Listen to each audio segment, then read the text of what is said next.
Bumisita sa Commission on Human Rights ngayong umaga si PNP Chief Police General Nicolas Torre III. Detalye tayo sa ulat on the spot ni Oscar Oida. Oscar?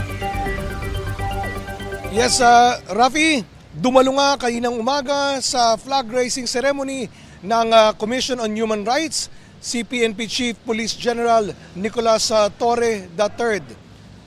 Ayon sa CHR, ito raw may tuturing na makasaysayan pagkat si Torre daw ang kauna-unahang hepe ng Philippine National Police na dumalaw sa kanilang tanggapan.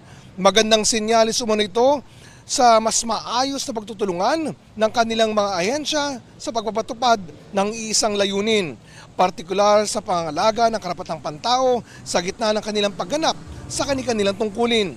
Sa kanyang talumpati, tiniyak naman ng PNP Chief na bagamat mas magiging agresibo sila sa panghuhuli ng mga kriminal, titiyakin naman daw nila na di ito magbibigay daan sa anumang pang-aabuso.